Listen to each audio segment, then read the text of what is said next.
for you. They're all warmed up. If you want to sit over here so they can all see you. Yeah, just right here, yeah. Let's hear it for Tom Arnold, everybody! This is a big convention. It's hard to get here. Hi. How are you? Good. Good to see you. Good to see you. I'm Val. Hi, Val. And this is everyone else. Hi, Val. Hi, guys.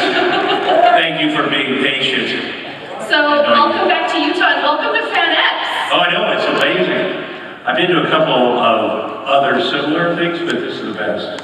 Oh. You know, everybody says that. Yeah. Everybody says that. You know, when you can, fly to Salt Lake City, it's always a good day. And you love coming here, right? I do. I have ex-in-laws here. I'll visit them. I'm kidding. I have ex-in-laws in every state. I just want to know, not just Salt Lake. But I do love coming here. Well, let's jump right into it. Can we talk True Lies? Whatever you want to talk. I mean, the cast of True Lies is phenomenal. Yes. I mean... Yeah. Arnold, he's fine. Arnold's fine. Jamie Lee's amazing. Bill Paxton. How about Bill Paxton, guys? There's no one that loves to make movies more than Bill Paxton did. And what a great guy. And Elijah Descu. She was a kid, a mouthy kid, but now she's all grown up and doing amazing. I love her. And it's one of the rare times where everybody stays friends. You know, Jim Cameron's a good friend of mine, and we all, it was really my first big movie, and I thought it was very successful, and I did well in it, and we all stayed friends, and I thought, I bet all movies are like this, and it turns out no movies are like that, but it was great fun. So let's talk about that movie, because you were doing some things before that movie, but Yeah. you said that was kind of your big, box office movie with all of these incredible people. When that was happening, did you kind of put a plan together of what you wanted to do next, or did you just kind of say, I'm just going to go with the flow? Well, I am a go with the flow guy, as you can see some of the choices I made, but I also, that movie was so important, we filmed it my last year on the Roseanne show. Oh. I don't know if you know that, but I was a writer, producer, and actor on that show, and then the day we got divorced, I lost my job on that show. And it's funny because that was in April of 1994, and True Lies hadn't come out yet. And people in my business, and people everywhere, were saying, he's going to be back in Iowa in 2 weeks. He's going to, oh my gosh, my kids hooked my hearing aids up to my phone on the Bluetooth. Oh no, is that right? Now I'm hearing a Megan Thee Stallion song. Here, let me just do this real quick. This is my son, he's 8. Jax, I'm here, I'm doing a Q&A with people here. Do you want to see him? There you go. Say hi to Jack. He wanted to come so bad, but he had school. Hey everybody, I love you, son. Are you gonna, and you're not in school today, what's happening? He wanted to go last night to the airport with me. What? Okay, playing Fortnite. Anyway, I love you, son. I'm going to talk to these fine folks. Okay? All right, do you want to stay on while I talk to them? No? Okay, well, there you go. All right, I'll play back. No, he's not that into me. But he really wanted to come. Him and his little sister, he's 8, his sister's 5, and I'm a single dad. They really wanted to come. And this would have been a good place to bring them. They came to one show with me. And it ended up costing me money because they went around and got people's autographs. Anyway, so in 1994, Roseanne and I got divorced, and people said, oh, he's going to be back in Iowa in 2 weeks. He rode her coattails, he'll never work again. And I was like, that's probably true, I will. But I'm going to have great stories to tell my grandkids because I worked on one of the best shows on television for 6 years and had great fun. That's a pretty big, victory for somebody that worked at a meatpacking plant for 3 years out of high school. And Jim Cameron and Arnold Schwarzenegger were like, F those guys. Man, when True Lies comes out in July, it's going to change everything. And I was like, yeah, I wish I could believe you. But it really did. It did, and that gave me the opportunity to do 9 months, which is the next movie I wanted to do with the great Robin Williams and Hugh Grant. Hugh Grant had just done 4 weddings and a funeral, and he had some juice, as I did, True Lies, and we got to make that really fun movie that Christopher Columbus directed. Chris Columbus, great director. Jodie Cusack was my wife. I love Jodie Cusack. And Julianne Moore, and like I say, Robin Williams. So that was a dream come true. And then what happened is, after that, I started getting offered a bunch of money to do movies. That I would just be the star. And you know, it was an exciting time. And I probably did too many movies in a row. You know, I did The Stupids, Big Bully, Carpool, McHale's Navy very quickly. And none of them were big box office successes. And so then I went back to being a character actor. Let's talk about McHale's Navy for a minute, because it wasn't a big box office, but you got fans with that movie. Like, No, you do. Like deep fandom, Yeah, right? Let's hear it from They McHale. do. People love that movie, And I loved it. I loved doing it with all the guys. You know, we had Bruce Campbell and we had Tim Curry. I mean, I was in love with Tim Curry. If you saw Rocky Horror Picture Show, how could you not have a crush on Tim Curry? And so, you know, Dean Stockwell was in there. But I said I wouldn't do the movie unless Ernest Borgnine was in the movie. Because when I grew up, they had the TV series, McHale's Navy.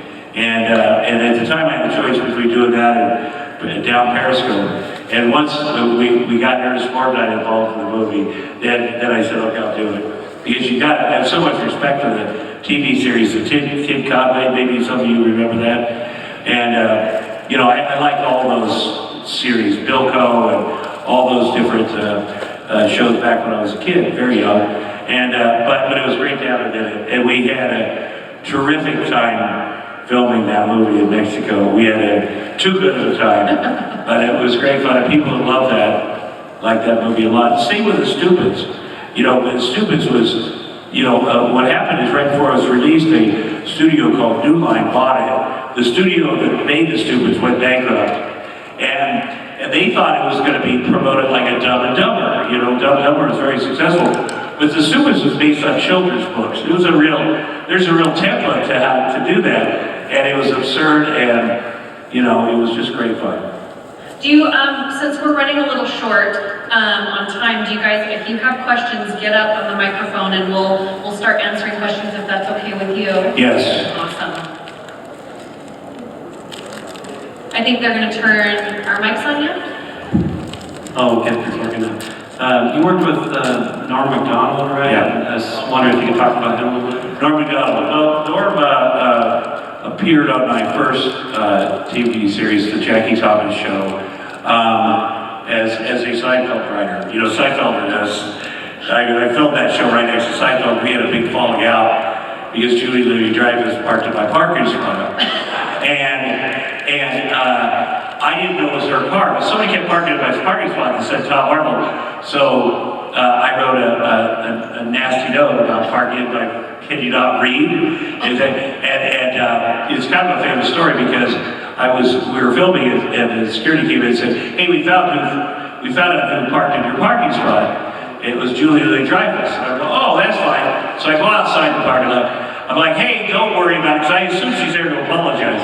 But no, she's got the note I wrote in her hand. And she goes, I go, that's fine. She goes, I'm offended by this note. And I said, well, I'm offended that you parked in my parking spot. So it was her and Jason Alexander and Larry David. It was like the what was that movie? The Jets versus the Sharks. And so... There's a new one coming out by Steven Spielberg. Yeah, I know. I can't wait for that. And so that caused a rift. At that time, we were sharing crew and equipment, Seinfeld line. We filmed literally right next to each other. But that caused a rift. And then my ex-wife, God bless her, got in her, we were all at the same lot, Roseanne, all these shows. She got in her limousine and drove like 500 feet and came over there and wrote something really bad on Julie Louis-Dreyfus' car. And John Good, she took a Polaroid of John Goodman's butt, naked butt, and put that on the windshield. Anyway, it became a huge thing. I've heard them talk about it since. But what I ended up doing was writing an episode of Jackie Thomas about that incident. Because it was so funny, and Norm, you know, who I love, I've known Norm a long time, and he was an actor on that. But then, I loved Norm's comedy, and so I hired him to write on the Roseanne show. And I would go to, there's a lot of great comics around there, and they knew how to be great comics, they had great voices, But all I had to do was teach them the form of the sitcom, which is much easier to teach someone the form of the sitcom than it is to teach them to be funny, because that's impossible. So I hired a lot of comedians. And then after Norm's first year, he's so ridiculously funny, he got a job offer from SNL. And I think I hired him in 1992. In 1993, he got his dream job offer to be on SNL. His dream was to do the Weekend Update, but just to be on that show, to write on that show. And I remember Carson Warner, who was our partners in the show, said, we're not going to let him out of his contract. And I said, well, we absolutely are. Everybody gets to get out of the contract for their dream job, whether you're a football coach or a writer or whatever. But yeah, Norm was, he was a great guy. He was very interesting. I came in one day and I saw Norm and he had a black eye, and I was like, what happened? I also know he liked to gamble a lot. Like he would carouse. I said, what happened? He said he got drunk and then went home and couldn't get in the door, and then he realized, oh, I'm at the wrong house, and an 80-year-old guy punched him and knocked him down to the ground. So he just sitting there in the grass. And I said, he went to his neighbor's house. He was trying to get in the door. And so, you know, every day was something, to him. But I loved him. He's obviously a brilliant comic and a very good, very fearless human, too. Yeah. Do you have another question? Yeah, step on up. Not sure it's a question. My name is Michael. What's your name? Michael, like the boy's name. Yeah. I know Michaels that are... Named after my friend. Yeah. First word out of your mouth you live in. I'm sorry that I'm this late. And thank you, Valerie, for making sure that we had something to listen to. But I gotta tell you, I've always loved you as a comic. Yeah. I've always loved you on, even God knows, Roseanne. I thought you were terrific on the arc on your hire, and of course I loved you on True Lives. I want to know what's next. Well, I just did a movie with a guy named Machine Gun Kelly. He's a musician that the young people know. And, you know, I went to, because of COVID, you know, our business has been slow. I went to Rome twice to do 2 different movies with Michael Madsen this year, and holiday movies where I was Santa and he was my elf. He never done, Michael Madsen, as you know, from Reservoir Dogs and all these series, had never done, it was quite an experience just in general.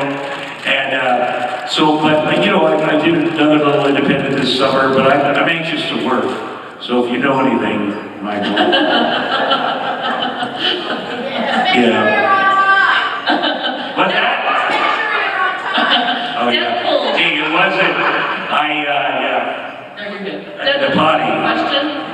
I was wondering if you had any fun moments with Jamie or Arnold on the set of True Lies. Well, Jamie Lee, the scene where she does the striptease, I was not allowed to come to the set that day. For real, like, don't even think about it. It was in the bylaws? Yeah, and you know what's funny is in 1994 we had a major earthquake in LA, and it destroyed that set. The set was at Santa Clarita. But Jamie Lee, I have no idea how she did this, but she made it to work on time that day. Like the highway was collapsed, but she's like, as soon as I felt the earthquake, I'm like, oh, hell yeah, I'm off work. Yeah, and Arnold's the same, but she made it all the way out there somehow. And, you know, obviously they eventually rebuilt that. I had a lot of fun on that set, more fun than any time. You know, there's a line in there that people remember where I say, you know, I'm so happy that Arnold has been cheated on, and now he can join the club of bad marriages with me. And what happened is I was actually going through a divorce, believe it or not, and my ex-wife would have someone come into my house and do these little crazy things, like take all the batteries out of all the remote controls while I was at work, and I come home every night, I'm like, what is happening here? And Arnold and I were doing I was drinking these shakes that you blended up a lot of vegetables and fruit and then ice. And every day I drink 2 of those in the morning for work and then bring 2 of them with me. And so I had a whole bunch of extra ice cream trays. And I went in there before work to make the shakes. and there was no ice cream trays in the freezer. And I like, who does that? Who gets in your house? And so I got to the set, and I said, I don't have my shakes because my ex-wife had someone come in and take all my ice cream trays. What kind of a sick bitch takes the ice cream trays out of the freezer? And Jim Cameron's like, say that on camera.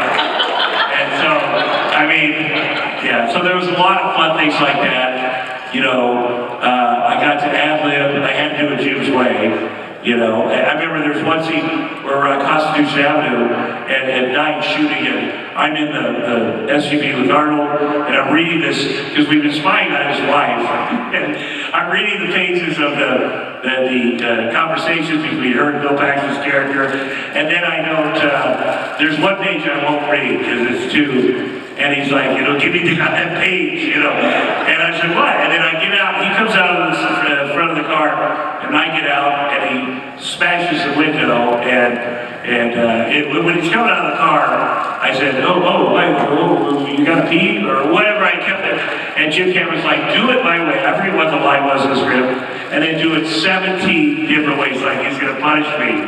And so 17 times they had to they had a car ready to go with a windshield, with a window in it, but then they do it, I do it, they smash the window, and then they have to set it back, and 17 times they had to put new windows in that car, so Arnold could smash it out, because he was like, if you're gonna have them, I'm gonna, you know. And there was stuff with the daughter, there's a whole storyline where we followed the daughter and her boyfriend a lot, you know, that they made the movie too long. But it was quite funny, because as we were spying on Jamie Lee, his wife, we were also spying on his daughter. And his daughter had this boyfriend on a motorcycle, and I was torturing him, you know. But there's a thing where he says, the daughter, I got a little camera in a cigarette package or something, and you can see it in my glasses to see what the daughter's up to. And she steals my money, of course. And she comes out with a helmet on, like she's gonna get, and I said, I remember the first time I got shot on the cannon, but I said a whole bunch of different stuff, and then she gets on the motorcycle with this guy, and, you know, he's freaking out. But there was a lot of that. That's a very long answer, I apologize. Hi Tom, I was just curious about what was it like working with James Cameron on set on True Lies. Is he as intense of a director as he's kind of known to be? He is an actor's director. You know, they have players coaches. And he really protected the actors.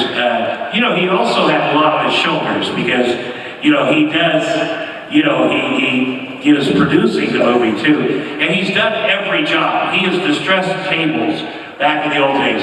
He's done lighting. He's built sets. So when he gets upset about something, he at least knows how to do it. And he'll get on the ladder and do that. And I think, like all James Cameron movies, this one went over time and over budget. He put his own money back into it.